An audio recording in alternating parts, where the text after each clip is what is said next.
Hello guys, welcome back to a new video. Today we're going to be covering Trump's cease and desist letter, the sues, the lawfare, shit like that. Anyways, before I begin, I would want to make it clear that I may not be able to record videos going into the near future. We're talking a week or so maybe because of midterm stuff like this. And so I'm gonna try to pre-record videos. So if the topics seem dead, like as in like days old, it's not my fault, I guess. But just know that. Anyways, guys, now that I've wasted 30 seconds of your time, let's get on to the point. Okay, now the articles from Politico, I like Politico because it has the big picture, it has the nice font and all that, so it's cool and all. So here we are. Now he made a letter, and he made a cease and desist letter to the GOP committees demanding that they stop using his name for fundraising appeals. Well, what's the backstory? Well, Ronna McDaniel and other, non-Trump lovers basically have used his name in order to get money in vain, if you know what I mean. So, for example, they'd be like, we need to save America, put America first, and help Donald Trump do so and so. And that money that a boomer would donate would go straight into the coffers of the Republicans' Senate committee or whatever you want to talk about, okay, instead of Donald Trump himself or his organization in Florida. Okay, now with other people such as, let's say, Liz Cheney, you can see a lot of that money go to Liz Cheney, even though Donald Trump despises the whore, because honestly, it seems like they're just trying to grift off of his name. And he's self-aware about that right now, so he's gonna point that out. That's the important thing, and it's good that he's finally catching up to this publicly, at least. So now he made in the letter, and he said no more money should be given to rhinos. Okay, on Tuesday he said in another statement that sending cash to his PAC would be doing it right. Okay, so in order to support America first, he said that donate to me and make it right, not donate to McConnell, don't donate to McCarthy. It is me, Donald Trump. Okay, so that's the point. Now if we move down into the article, um, he's trying to fill his bank account ahead of the 2022 midterm elections. Trump is fundraising as a behemoth.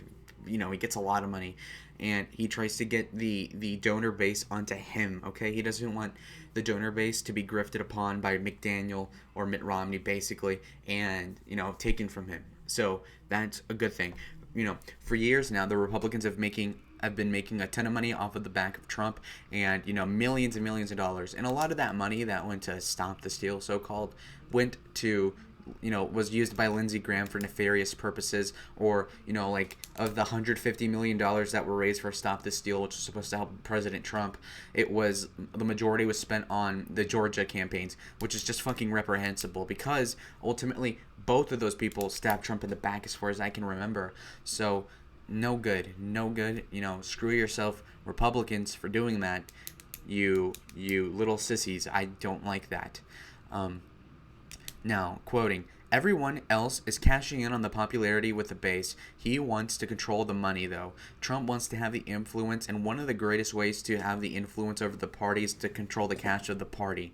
A former Republican National Committee political director called Mike Duhame says, okay, this is good too. Now, the whole point of this is to say that Donald Trump is he can leverage his control over the party by his likeness, which means his image, himself, his popularity, etc. Okay? Now, an additional way to control the Republican Party, from his perspective, is to control the money. So if 80% of the money goes to the GOP in general instead of Donald John Trump, then they control most of the money and they can endorse rhinos and incumbents. Whereas Donald Trump has other opinions on those incumbents and wants to get rid of a good amount of them, which then means that, if anything, it should be 80-20 toward Trump and against the GOP. And what that means is that McConnell will go broke, and he'll say, Donald, please give me money. Donald, please, Donald, we need to keep the majority, bro. And then Donald is going to do what he wants, and he'll have the leverage at that point, where he did it a couple of years ago, and they'll say, okay, well, if you're going to do this, no amnesty. If you're going to do this, no this, no this, no this. And he gets to do what he wants to an extent. That's perfect, and it's art of the deal, right? It's going to be huge. Okay? Now, they're saying here that the former president has been a cash cow for the party, which is completely true. And that's good. Now, let's keep going down here. And it shows that out of a survey of 1,200 GOP voters, they concluded that a majority believed that the party should continue to be led by Trump. Okay, that goes to show that the whole ethos of the Republican Party, or at least by the voter, is around Trump. Okay, that's a good thing for the America First movement, so-called, the paleocons, whatever. Now, National Republican Senatorial Committee Chair Rick Scott of Florida, former governor, has said he has very aggressive plans in backing city lawmakers, including Lisa Murkowski, who voted for Trump's conviction and has drawn his ire. Minnesota Representative Tom Emmer, the National Republican Congressional Committee head, has said that he will not wade into primaries and has cautioned Trump against trying to unseat Republican incumbents. What does that mean?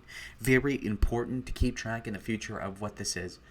Now, there's historical precedent for trying to primary people. In 2010, the Tea Party really did a good job, somewhat, at unseating Republicans that were moderate, that were cucks on immigration, and they did that very effectively. For example, they stopped the Gang of Eight, I believe, the bill that would have done a partial amnesty, which was led by people like Bob Menendez of New Jersey and Marco Rubio of Florida, and that was in 2013. So that was the Tea Party doing its job. Now, insofar as 2021 goes, so the Senate Chair Committee, keep in mind, in politics, seniority and incumbency is valued, okay? So while an incumbent might suck, the typical way to deal with it in order, for the Republican chairs and all that is to just back the incumbent over and over again as the precedent, as the general rule of thumb, okay? So Rick Scott isn't being that crazy by saying that he's going to back all the incumbents. But what sucks about that is that Rick Scott's getting cucked because Lisa Murkowski needs to be, she's got to go, okay? We can get a more conservative individual in that Senate seat, whether that be Joe Miller or somebody along, or Sarah Palin too. So it could be a myriad of people, and that would be better than to have somebody who voted for Trump's conviction, okay? Now, Minnesota Representative Tom Emmer, who is the congressional committee head, has said that he won't delve into primaries, but he'll probably back the incumbents, which is gay, okay, first of all. And second of all, insofar as we are concerned with primaries, again, people that are in power tend to not jump into the primaries because they don't want to have controversy and have people resent them. For example, if you endorse somebody for Congress, but yet the other person wins, then that other person will say, hey, you're a dick. You try to ruin me. And so they try to not intervene. And because of that, that disadvantages the right wing, the far right, because we want to primary the weaklings. But of course, if the people that control the money are endorsing the weaklings, that will be at the natural disadvantage. Now, if Trump is going to take the money away from the establishment GOP, then those fags that are, necessarily diverting money from the American people that think that they're helping Trump put America First candidates in and using that for incumbents and moderates, if we take that money away from them and Trump has leverage over those monies, that necessarily means that we are on a good trajectory to primary a ton of people in 2022 that wouldn't have been able to be beat before. So that's an excellent thing. Had Trump not done this, they could have extorted a ton of money out of his name or used his name in vain or whatever you want to call it. And then they would have used that money and said, you know what, screw you, Donald Trump. We got the money out of your name. You can go kill yourself now. We're going to invest in Lisa Murkowski. And then she would have won. But now we're in play, more or less. So that's a good thing. A good development for the country. Now, on to the next paragraph. Some party officials, however, are convinced that the offensive is at least being partly pushed by advisors surrounding Trump. Okay, Trump's advisors, very key to the whole movement of the former president. As opposed to the former president himself, in the letter to Trump's attorneys on Monday, the RNC noted that we understand that President Trump reaffirmed her order over the weekend that he approves of the RNC's current use of his name in fundraising and other materials. In his Tuesday evening statement, Trump said that his efforts to restrict the use of his name were aimed at rhinos and fools and not important GOP committees, though he did not specify which groups he deemed important. So they're basically saying that because he agreed to using his likeness earlier before they screwed him to the degree that they have, that now implicates him in not being able to get out of the bind with the RNC, which is a dumb move because if Trump publicly says the RNC is gay, then what's the point of using Trump in your thing, right? But that's how desperate they are to use Trump in their ads because they know that without Trump, they'd be nowhere. Okay, who's their leader at that point? McConnell? Blech, gross. So, let's move on. Look, McDaniel is kind of snaky. Okay, let's keep that in mind. She talks to Donald Trump all the time, apparently, and Donald Trump endorsed her for the third consecutive term as chair.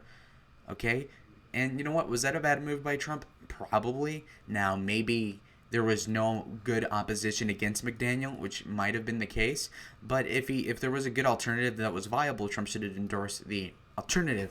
But we'll see what happens here. Um, Okay, as we're going down here, the current rift has rippled across Trump's orbit. Donald Trump Jr., the former president's son and prolific fundraiser for the party in its own right, hasn't signed any donor appeals for any of the GOP committees since the Georgia runoffs. The younger Trump, however, has signed fundraising messages for House Majority Whip Steve Scalise and Missouri Senator Josh Hawley, both of them staunch allies of President Trump. Okay, whatever. We're going to keep on going here. And as we're wrapping this video up, here it is. One positive development they point to is Trump's recent appointment of a handful of Republican Senate incumbents, which will help them inculcate them from potential bloody primaries. The president working with the House and Senate committees is going to be invaluable in avoiding primaries and also helping recruit to the best for the states that matter, said Lindsey Graham, a Trump loyalist. Without President Trump on board, it's going to be an uphill endeavor. So as you can see there, Lindsey Graham doesn't want the incumbents primaried, of course. And Lindsey Graham is being a little snaky here by saying that, oh, well, we're going to invest the resources on the states that do matter in terms of the primaries.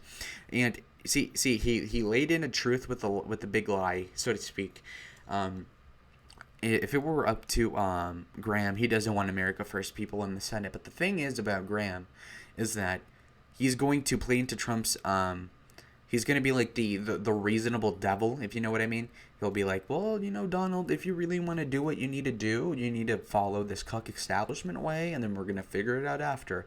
And then more often than not, he will try to manipulate Donald Trump into doing the bad thing, and for the wrong reasons, of course. So that's not a good development. But ultimately, he is right insofar as he planted the nugget of truth here, which is that if we endorse establishment people that we know we can't beat, and we spend it and we hold the endorsements until we actually get candidates that are on the field for the actual primary season, let's say in the summer of 2021, then we will be able to better spend our resources, okay?